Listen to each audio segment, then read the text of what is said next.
another Heartland Association Roundtable. Appreciate all of your time. Sorry about a little bit of the technology glitch. Remember that this meeting is being recorded. So if you're famous, we might sell it off. No, I'm just kidding. But it is going to be recorded. So understand that it may appear on the website and things like that. A few announcements and housekeeping.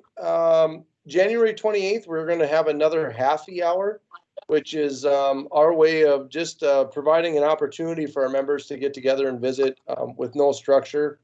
And that is going to be hosted by a couple of our board of directors, Kara Flatsall from the Weston County Fair in Wyoming, and Brad Brumman from the Walsh County Fair. There was a few of you that participated the one in December, and it sounded like there was a lot of great conversation. So if you're looking to just see some other Fair and Heartland Association members, January 28th, we'll be having another one of those. And then we did pick February 10th for another happy hour, and that one is going to be hosted by Brad Brumman again. Brad had drawn the short straw to host and the first one and had such a great time. He's excited to do that again. And then we have another educational roundtable on February 16th.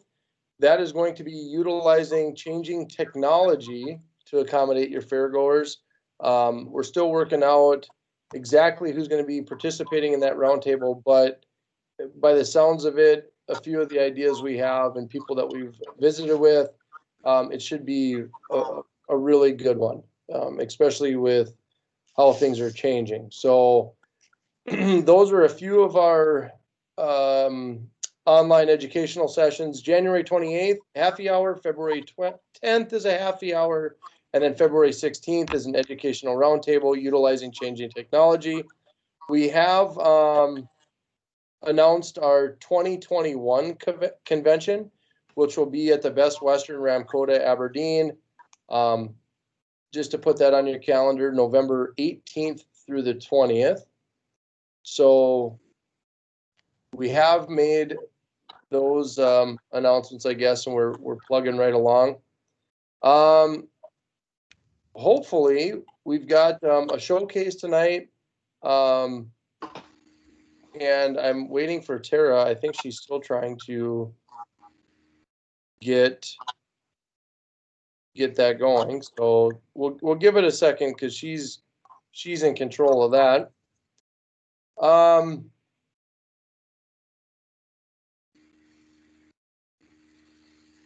In the meantime, how's everyone's New Year? It's been good. It's been good. Yeah. Hey, Corey? Yeah, go ahead. Are those all at 7 o'clock, the happy hour and then the other session? I believe so, yes. And again, you'll get official announcements from Tara and an email link just like before, but I'm pretty sure all those will be at 7 o'clock. Is that right, Tara? All the happy hours? Yep. Okay. Thank you. So I'm through all the announcements, Tara. So we've got a showcase Foreplay from Horizon Talent. Foreplay is a premier rock band, is the hottest up-and-coming act in the Midwest. Their high-energy stage performance and awesome light show with special effects is consistently building a huge following. Foreplay hopes you enjoy the show and looks forward to seeing you somewhere soon. Foreplay is represented again by Horizon Talent, who is Pam Bradford. Her phone number quick is 612-618-3790 or hta-pam@msn.com. Again, horizontalentagency.com. And so, Tara, if you want to take it away, Foreplay.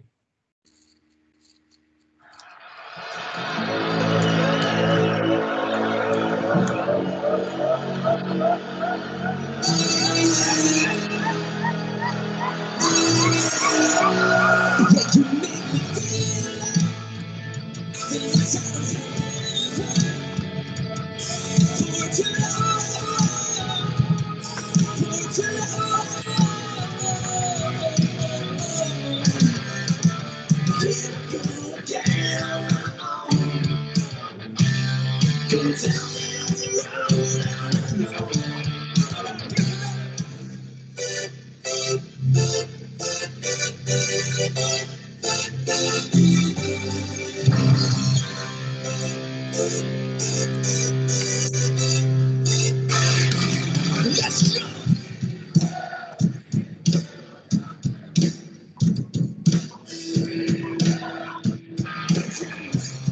we feeling? Yeah. So we got down, come and get me. Yeah. I get so caught up, forgot you told me. Yeah. For my girls to be the best of lonely.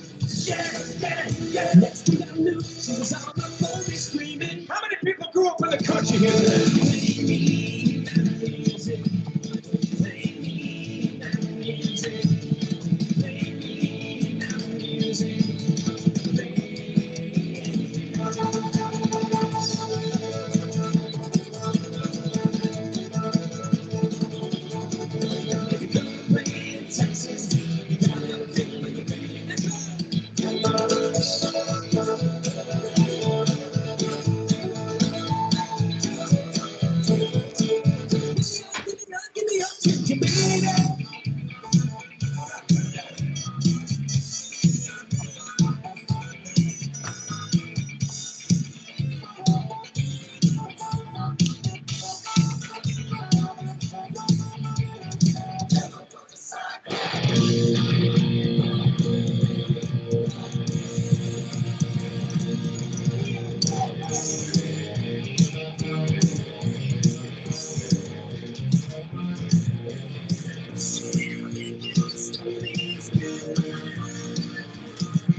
Again, a big thank you to Pam Bradford from Horizon Talent Agency for showcasing foreplay this evening. We're going to move right along into our roundtable this evening, which is going to be contracts following the pandemic. What changes have you made? Again, this is going to be a roundtable format. With that, we are going to, since we got delayed a little bit, we are going to have the roundtable take place until about 7:55 roughly. And then we do have two final showcases as well as a few closing comments. Moderators and main participants in the roundtable tonight are going to be Tim Stevens from Berg and Craig Rudland from the North Dakota State Fair. So I'll give them a real warm virtual welcome here. And Tim Stevens is a senior talent consultant at Berg. Berg provides entertainment, performing artists, and speakers for fairs, festivals, community events, corporate clients, event planners, colleges, and theaters throughout the United States.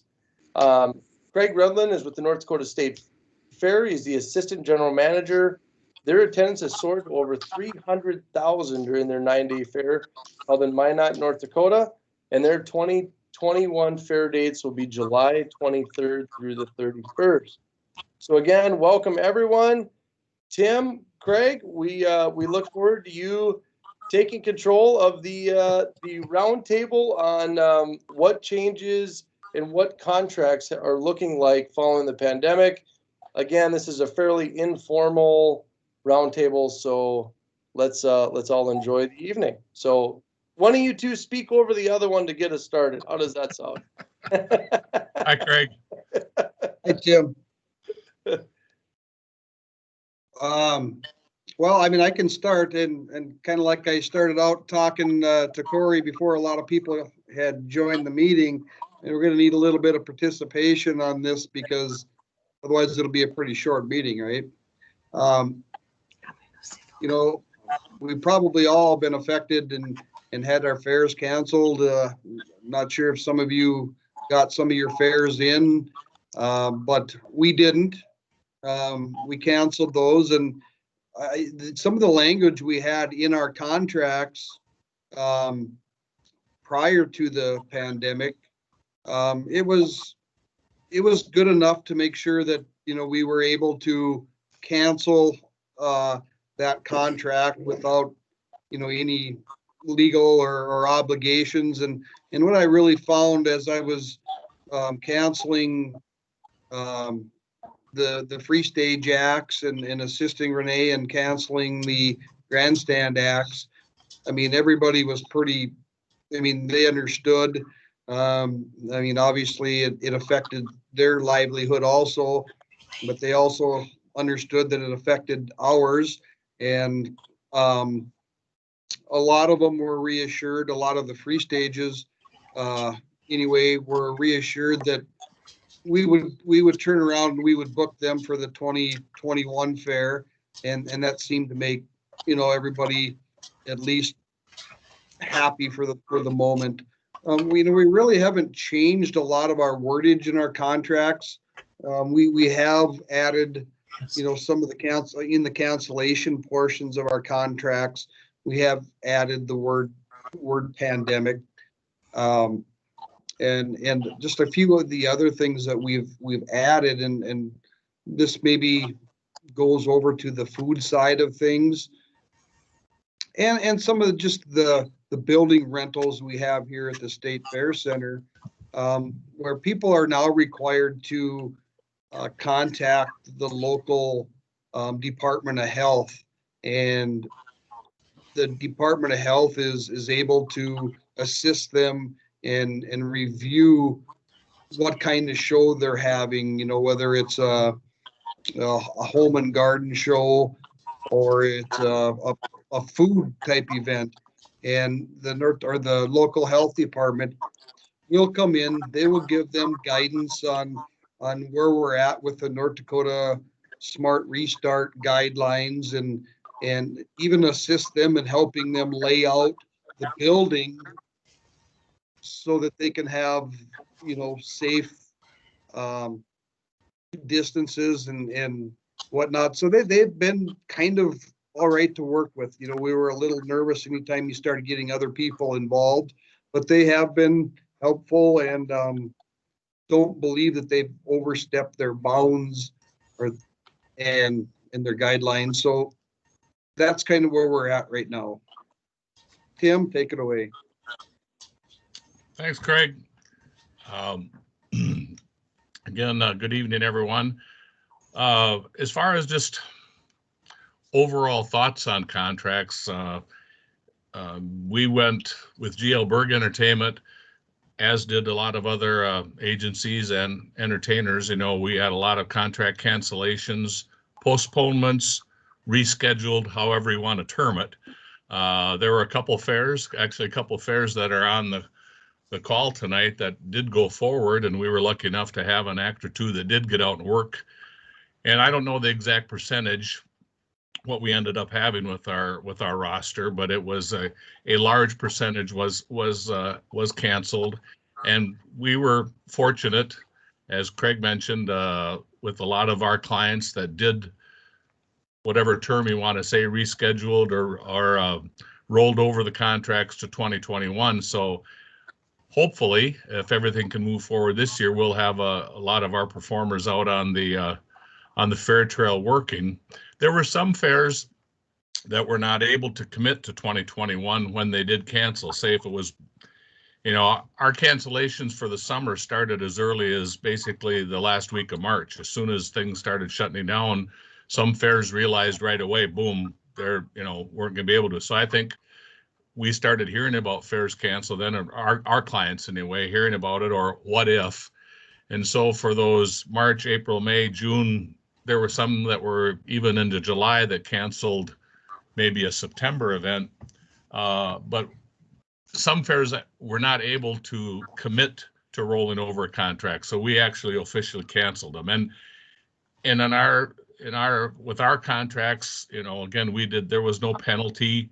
You know, we didn't try to get any kind of compensation for it because we realized the situation the fair was in. I mean, in the layman's term, it sucked for everybody, but it sucked equally for everybody. I mean, and it was nobody's fault, obviously. This is not, you know, so we rolled over what we could. And then because some fairs, they didn't know what their budget would be for 2021, and some still have not. So we still have a few things that are pending that were scheduled for this past summer that we're hoping that are going to get scheduled for 2021.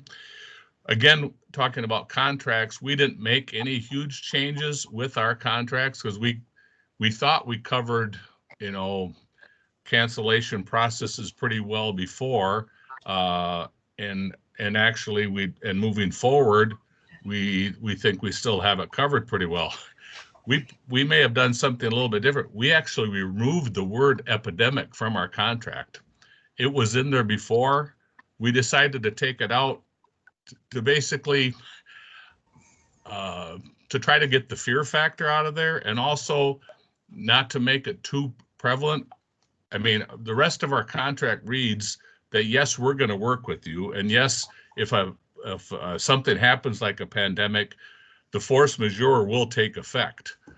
But we basically, or not basically, I shouldn't say, but one of the things we were worried about if some folks might try to use a epidemic or a pandemic as a fallback for an easy cancellation when they just made a decision, oh, they didn't want to have an act, because that wouldn't be fair to anybody, we didn't feel.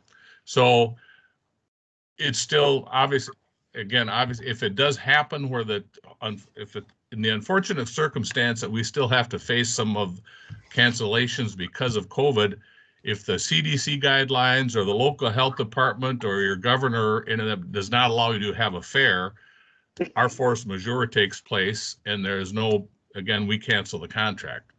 Our hope is, again, that, you know, that if that happens, we can reschedule. You know, most fairs don't reschedule necessarily until the next year, but other than, well, I know one in particular in North Dakota, Botnow, I know they switched from a June and had a late July fair, and I'm not sure how many other ones did that. But anyway, so that's kind of where we're at. I mean, and we hope, you know, moving forward that we can keep, you know, make it as much sense. We're willing to work with folks. I've been in on a couple podcasts and a couple other virtual meetings with some entertainers, with some agents, and heard some discussion talking about, and they were looking at it from their standpoint as being the agent or the entertainer. And there was a couple folks that talked about actually instituting a non-refundable deposit in their contracts with fairs to try to protect themselves. Personally, I think that's a horrible idea, because I don't think, I mean, we don't ask for deposits from our fair clients because we never have felt that was something that they would be able to handle. So we've never gotten deposits, and that's not saying that it's wrong to get the deposit, but I don't know about doing a non-refundable. I think that's going to alienate a lot of fair folks. Again, my personal opinion. And so I don't like that idea. I would also add, before I turn it over for some other discussion here, I think when we're talking contracts, I'm just going to throw this out there just as a general thought, that it might be a good time for the fairs to take just a relook at how you handle contracts altogether.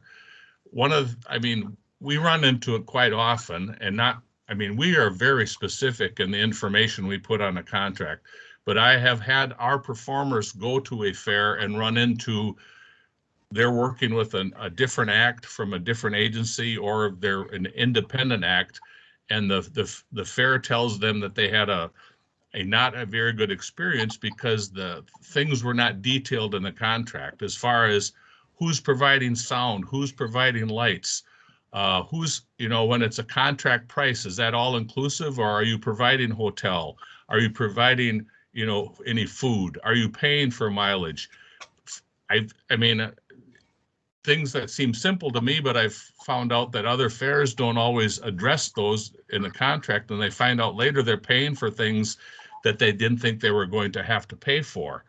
And then other things that seem pretty basic, but I don't think every time it's, you know, what time is the show? How long of a show are you asking for? What do you expect? Because if you just say one show, I mean, I've seen contracts that say that XYZ entertainer will perform one show.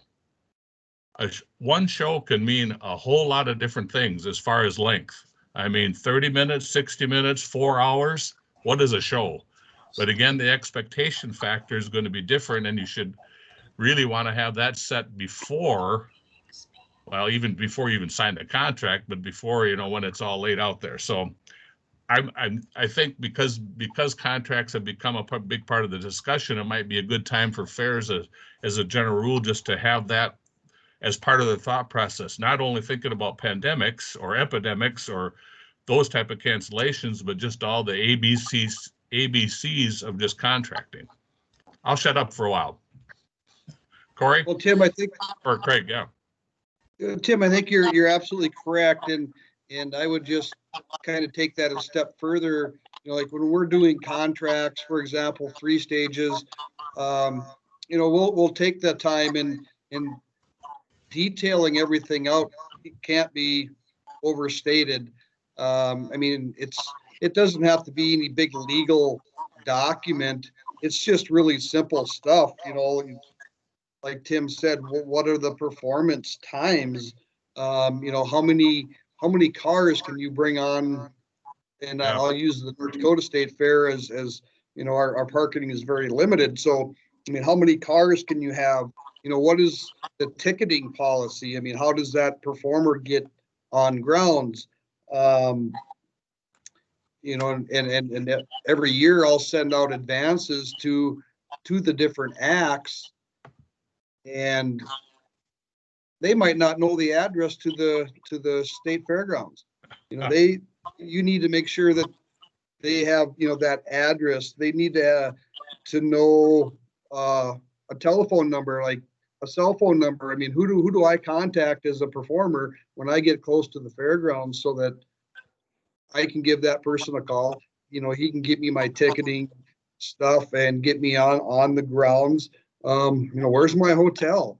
I mean, as a person that books the entertainment here at the fair, as far as the free stages go, I try and really detail that out, and I don't promise anything that I can't give. And that's really important for everybody, but it's really important to me. Is I'll never promise an act something that I know I can't get them. So if they need a bus sitting right at their stage, I mean, that stuff is all worked out months and months in advance, and just being upfront so that there's no confusion when they get here. I mean, this is what you will have. This is your stage size. This is just all the little things.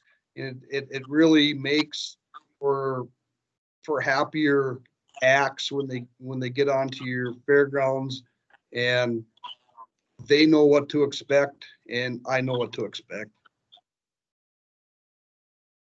I think I would just chime in that you guys both kind of hit on one thing that we have also made a priority, and that's the relationship side of things, and understanding that this wasn't of anybody's fault. So to lay all the responsibility on the fair, or to accept all the responsibility as the artist, that's not a good way to have a relationship. And so we can talk contracts and legalities with epidemic, pandemic, whatever phrases you want. I think we all have to be understanding that it's a relationship, and if the fair can't or isn't going to pay you, no matter the legal language you have in your contract, it's like, Tim, you have to think about that prior. And I think, you know, as someone that's in business, for us especially, we've taken this as a great opportunity to look at this as a reset. Like Tim said, there's language that they've taken out of their contract, which has actually lessened the burden. And we've done some of those same things, realizing that this is probably a bad of circumstance for an entire year as you're going to face. And what, you know, what has been opened up because of it, and what changes do you have to make going forward? So you are aware of these things. And I think it's funny that both of you touched on the relationship side of it, and not really holding anyone, you know, you can't expect anyone to take an entire burden of the responsibility one way or the other. I'll chime in here a little bit. I agree with all you guys that most of the people that we've dealt with had the same attitude. You know, this was an impossible situation. You know, let's do what we can. But you know, we tried to switch contracts over to 2021. We had one act that in their contract had written, if the fair canceled the contract for any reason, they would get paid in full immediately. And they actually demanded a payment when we called them to tell them that the fair was being canceled. And we had given them a down payment of, I don't know, $1,000 or $1,500. There is a general premise in the law that you can't be held liable and held to a contract if the contract is to do something illegal. Doesn't always hold up, but most of the time that'll hold up in court. Well, in our case, the county commission had canceled our fair because of health reasons, which means it was illegal for us to hold a fair. So I wrote a nice letter to the act in question with proof out of the local newspaper and everything else, saying this was an act of local government that canceled it. We were not able to hold a fair that would make it illegal. So therefore, we don't believe we owe you any money. And, you know, they didn't even bother to contact us and worry about it. But then when we contacted them this year and said, we're interested in having you guys back, like I said in the letter we were, they sent us another contract and wanted another down payment. So we said, well, we're not that interested, so thanks anyway. But for that reason, we are kind of reviewing our language and making sure. We had a couple other contracts that had great clauses. We had one that was almost perfectly written for one of our other acts, and we're going to use some of that language going forward in some of our contracts.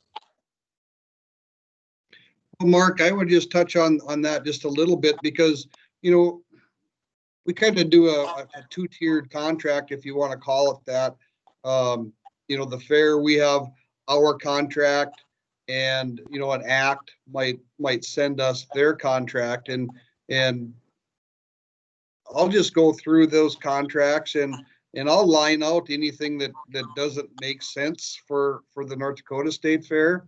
And, you know, I've had some of the stuff lined out that an act might not think is you know, right or fair for them, and we get on the phone and we work it out. And but I guess, yeah, you don't be afraid to line something out and mull it over and see if you can come up with something that works for both of you. And if it doesn't work for both of you, well, then maybe you got the wrong act.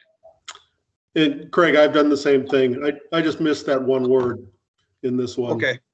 Where it said any reason.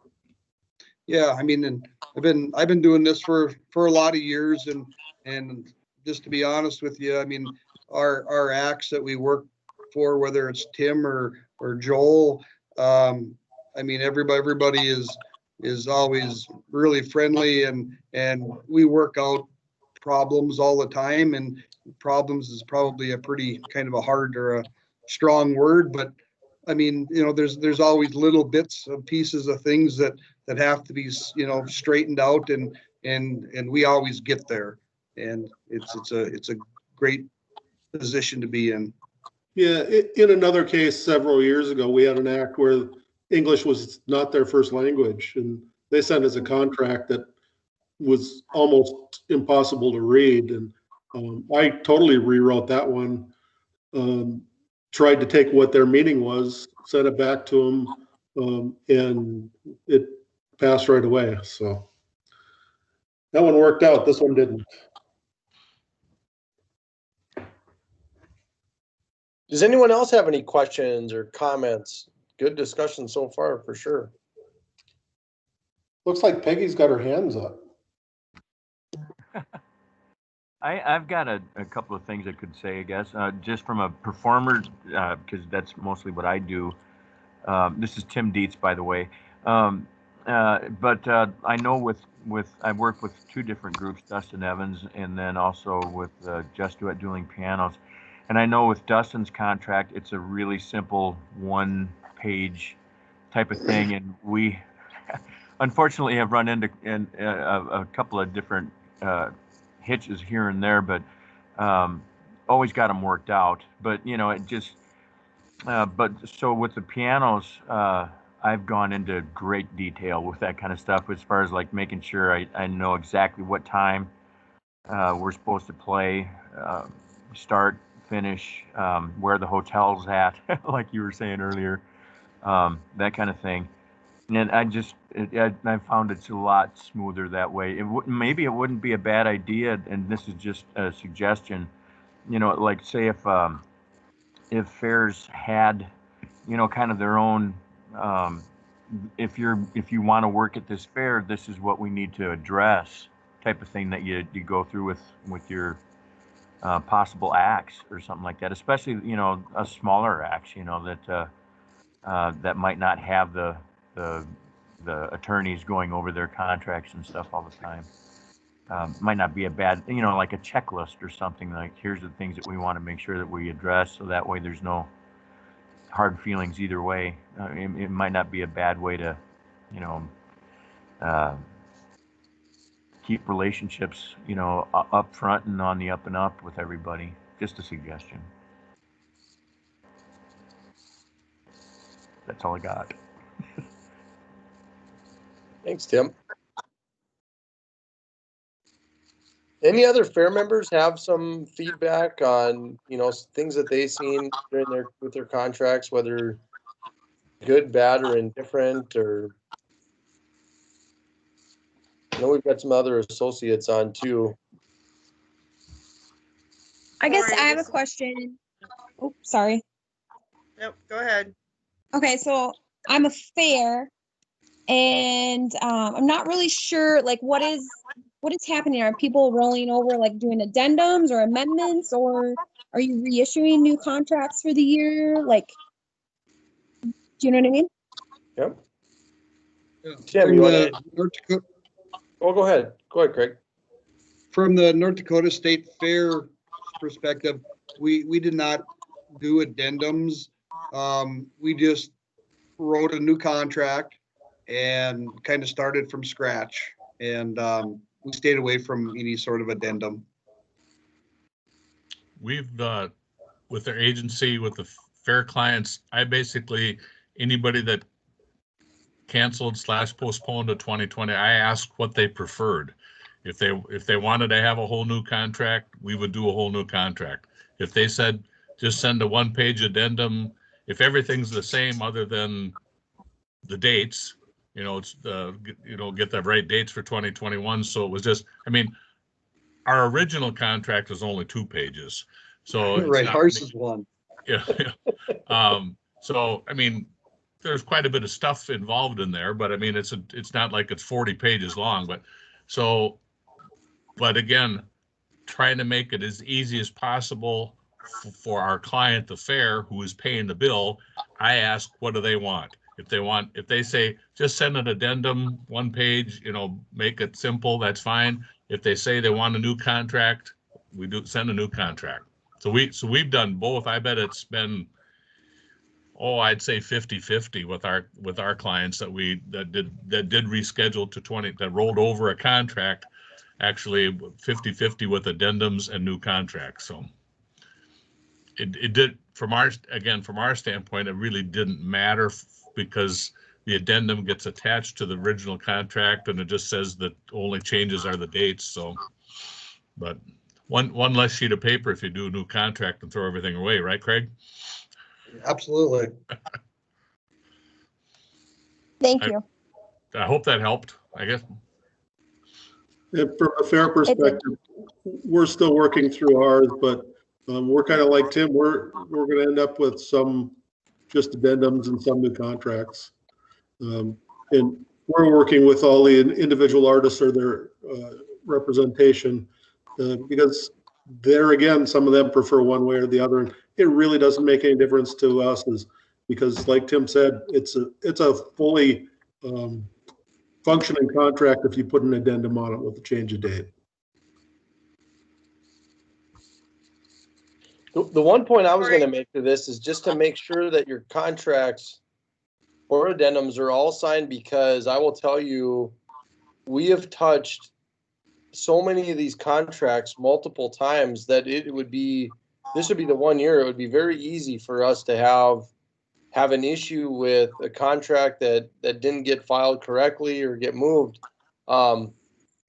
You know, we obviously operated a lot of different segments of business, and I'll tell you, there was many customers' contracts that we had to handle 4 and 5 times because of date postponements. Now, this isn't something necessarily that's regarding the fair industry, but like a high school post-prom would postpone for a month, postpone to the summer, cancel, and then give me a date for this year. So, you know, to kind of protect all of us, we redid contracts and made sure that they were re-signed, just strictly kind of to keep our own P's and Q's to make sure that our filing was correct.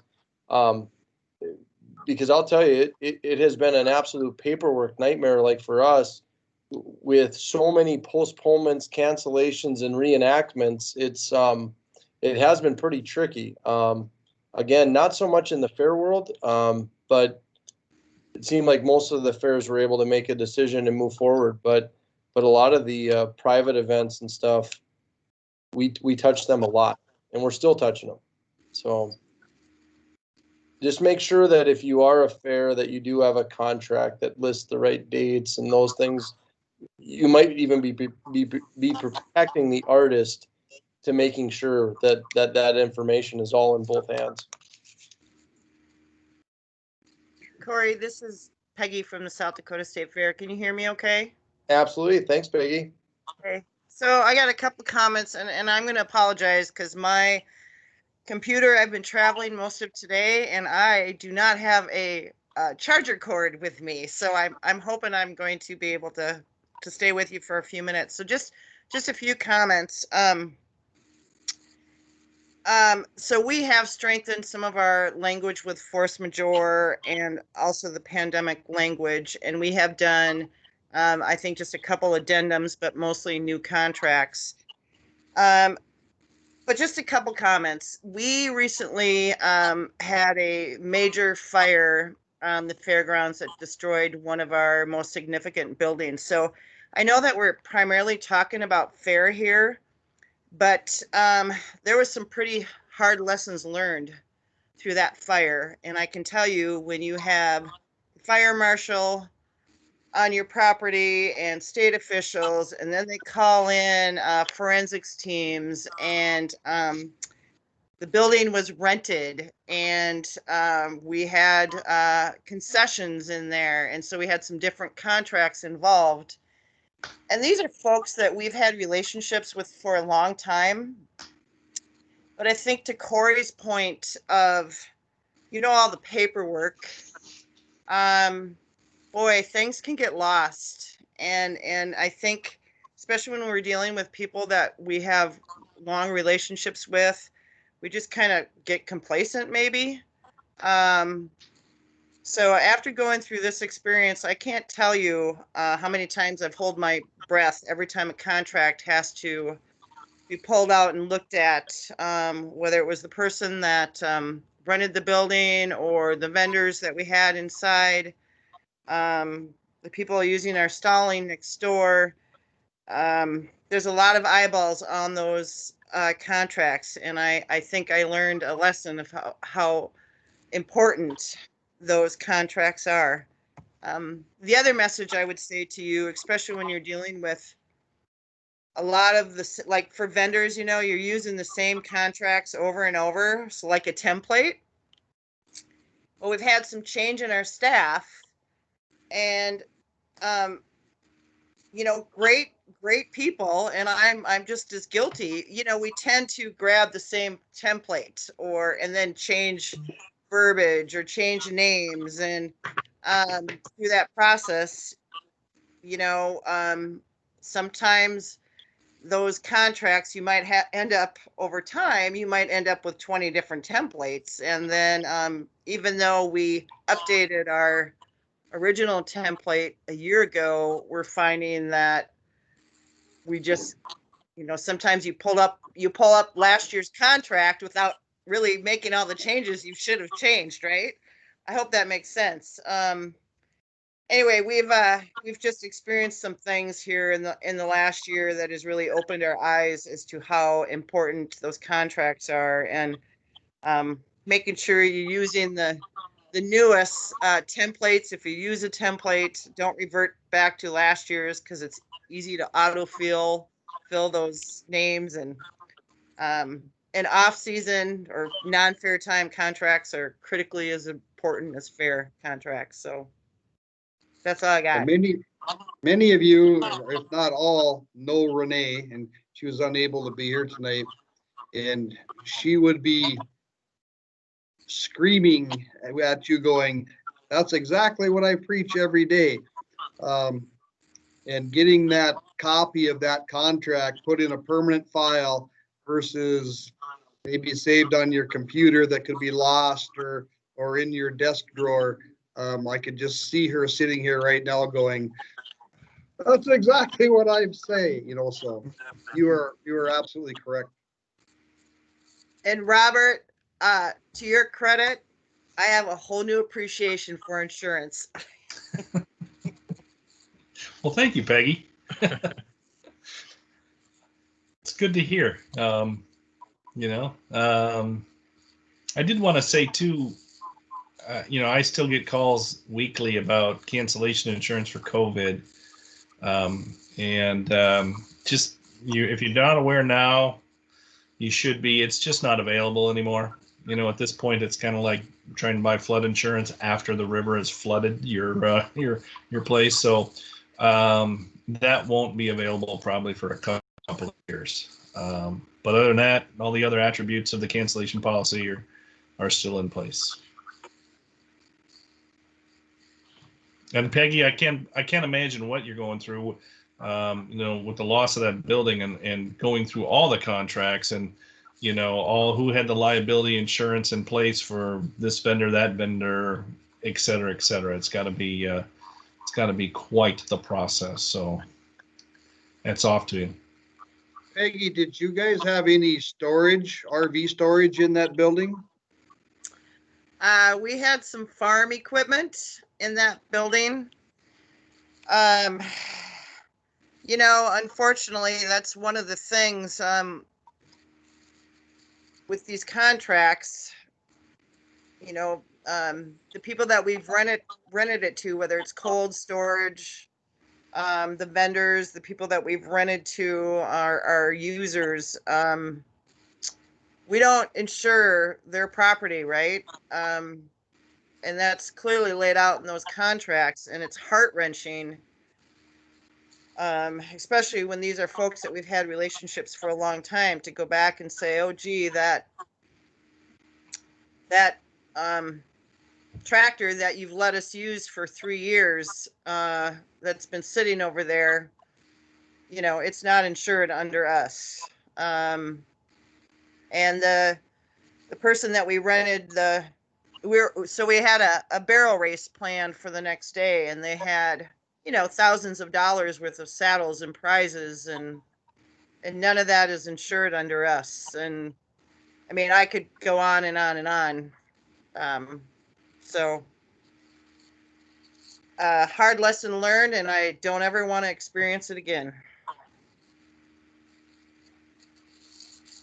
Agreed. We got time for a few more questions if some fairs or associates, I know we have a good mix of both on, if anyone has something to either add or something to ask. Be great to get that out there. Well, kind of on the insurance line again, since Robert's here, we had a sustained wind storm up here last week between 75 and close to 100 miles an hour. And I'm meeting with our insurance company tomorrow because we had substantial damage across the fairgrounds on just little bits and pieces of about every building out here. So I'm gonna have to try to work through that here over the next few months, and a lot of that work can't be done until spring. So I'm not sure how that's going to look, but Is that property, is that all state insured? Your fairgrounds? yeah, it is. And North Dakota Insurance Reserve Fund.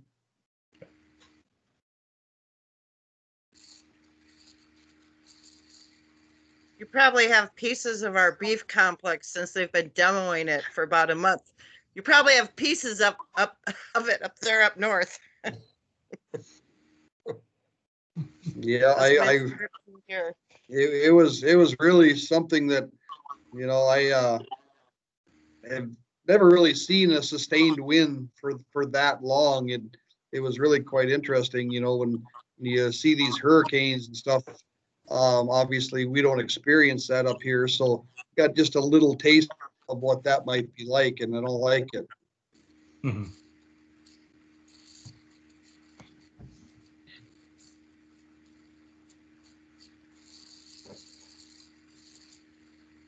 Anyone else have any questions, comments?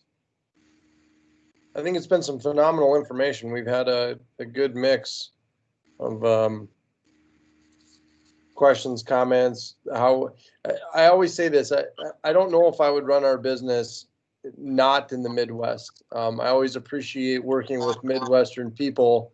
Seems like we have the ability to realize that there is a lot of relationships involved. I think I would get trampled by big city folk if I did business. I think I would end up on the short end of some of those sticks because,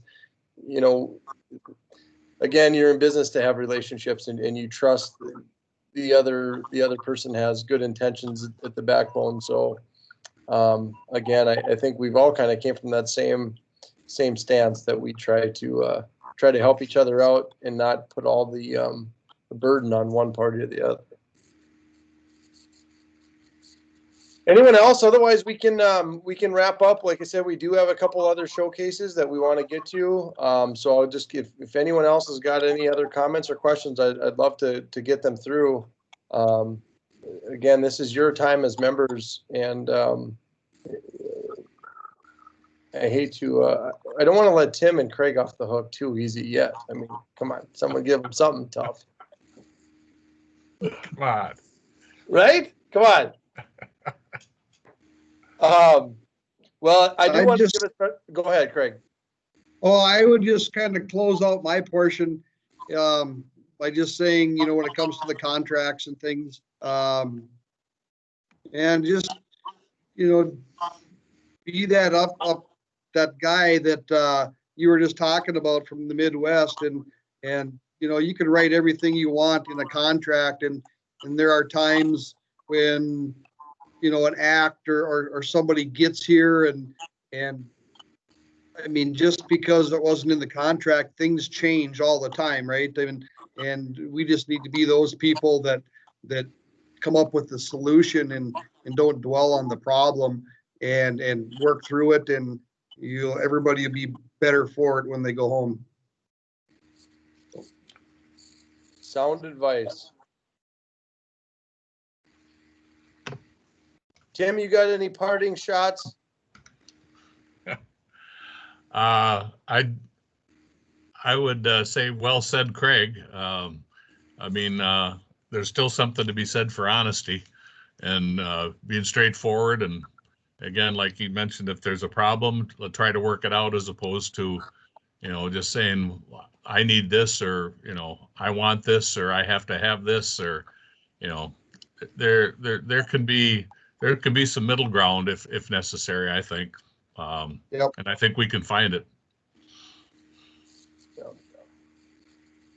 I'll tell you too that I do business coast to coast, and I will take the Midwestern way every time, and twice on Sunday, because dealing with some of the folks in some of the other parts of the country can be very, very difficult sometimes.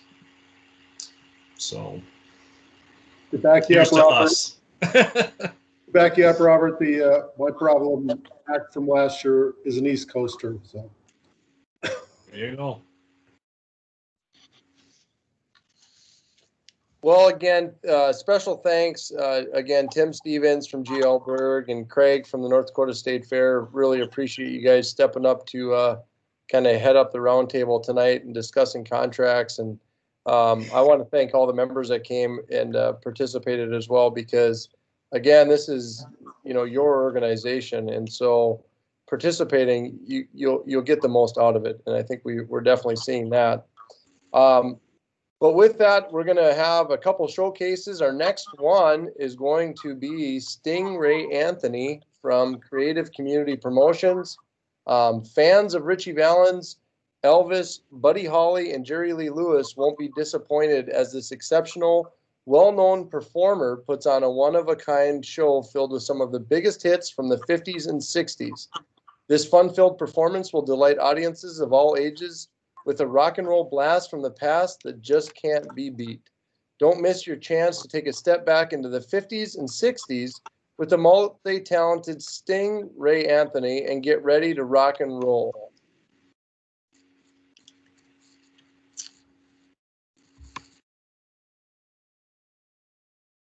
Tara, you might be muted.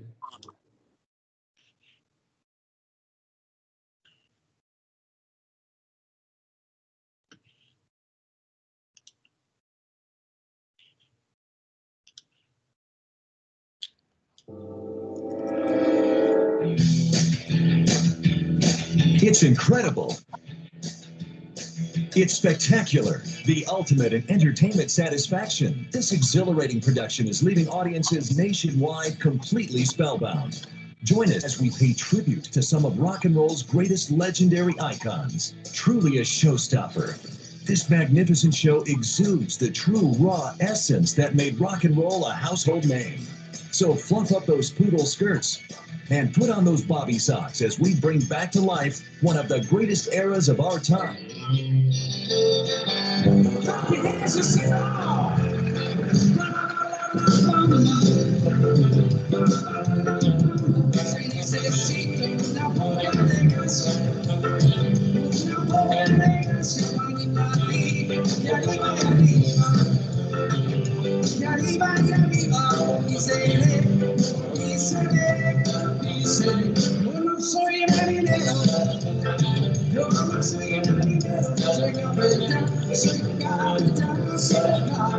Here's what you sing.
Everybody, clap your hands. Come on. And here's what I want to do. I'm gonna throw it out to you, and I want you to bring it back to me nice and loud, just like a big old rock and roll concert. Are you ready? First one, we call this a warm-up. Go like this. Let me hear you. Oh, that's pretty good. That's pretty good. Now do me a favor. If you're sitting there clapping your hands, you got a smile on your face. Look to your left. Look to your right. Look in front of you. Look behind you. There's somebody sitting there doing this. Look. I want you to give a little dance a little bit. We're rock and rolling, man. Come on, everybody. Clap your hands. I want to do this one more time. I want to hear you.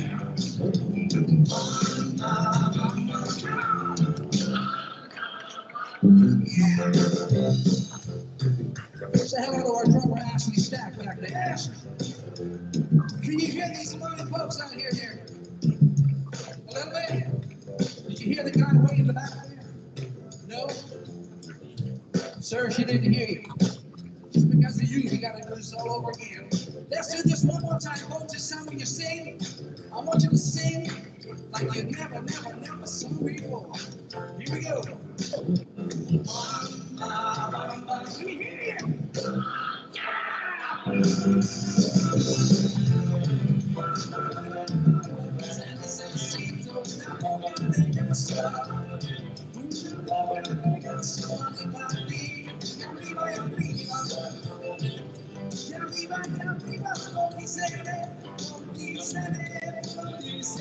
Here it comes.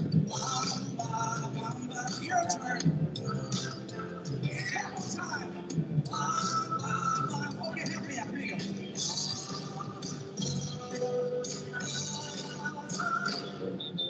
Thank you so much.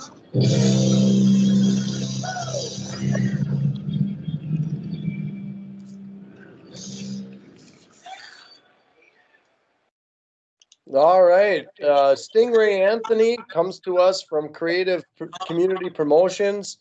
Big thanks to Joel. You can get in contact with Joel at 308-234-5283 at Creative Community Promotions. A big thank you for that showcase this evening.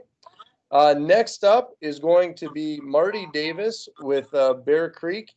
The Legends of the Pioneers. The Legend of the Pioneers is truly a unique show that highlights Marty Davis and his special blend of Americana. Marty Davis, Legend of the Pioneers, fun, family-friendly, and beautifully costumed by the world-famous Nudies Rodeo Tailors. Hi, my name is Marty Davis, and my show's called The Legend of the Pioneers. Pioneers in entertainment, from Roy and Rex and Gene Autry on the silver screen to country music icon Merle Haggard to world champion cowboy Chris Ledoux. Now it's time for you to sit back and relax and enjoy. Well, I think it's time for a cowboy jubilee. What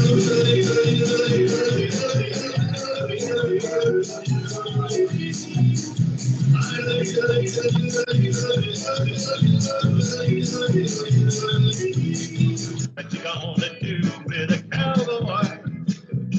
That old rooster crows at dawn. He'll be lying there instead of getting out of bed, putting on his boots and getting gone. What you gonna do when he says, honey, I've got a half a mind to stay? What you gonna do with a cowboy? He'll saddle up and ride away. All right.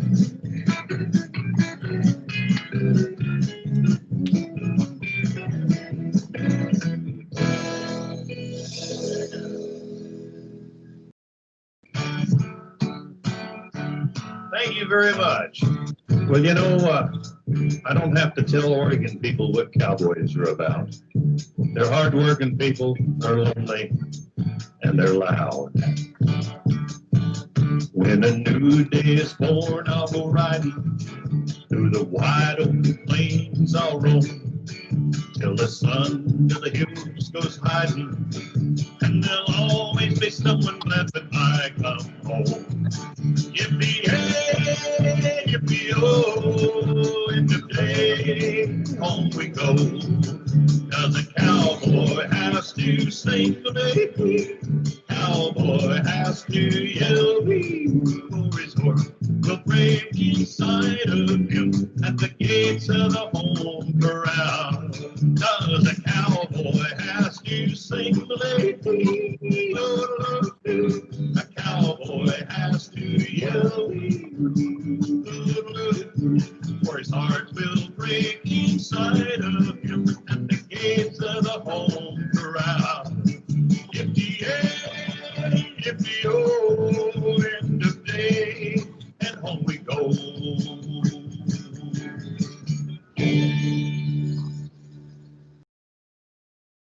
Woo! Thank you. You know, Roy Rogers did over 100 movies and television shows. He was one of the originals of the Sons of the Pioneers, where the legend began. 3, 4, see them tumbling down, wedging their up to the ground. Lonely victory I'll be found, drifting along with the tumbling.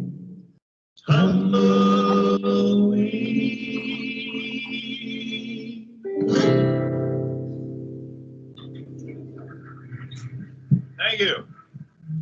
Some years ago, I recorded a song that's been very good to us. You might remember. It goes like this.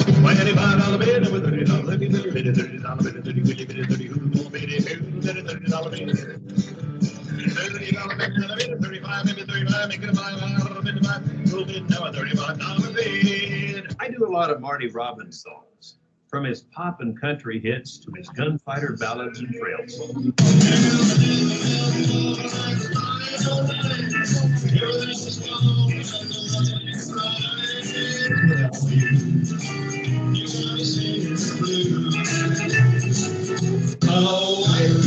Scored coat and a big carnation. I'm all dressed up for the day. Scored coat and a big carnation. I'm all alone, romance.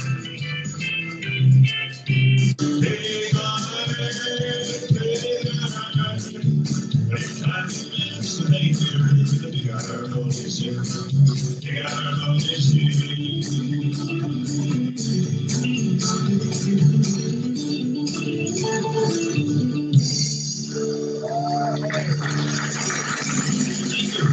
Certainly a pioneer and icon, Merle Haggard wrote and recorded some of the biggest hits in country music. I drank a little beer in the evening, sang a little bit of them working bad there.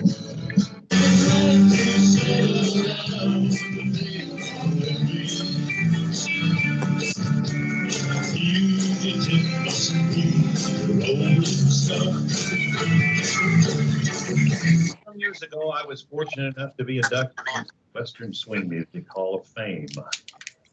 So Bob Wills and the Texas Playboys are still on the air.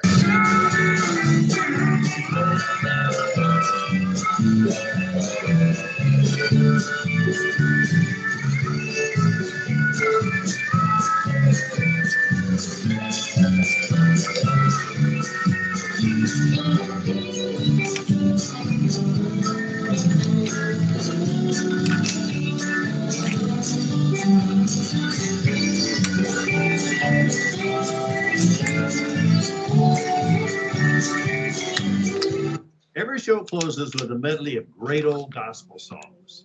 And remember, my show is about entertainment, history, and variety. Hope to see you down the road soon. And round the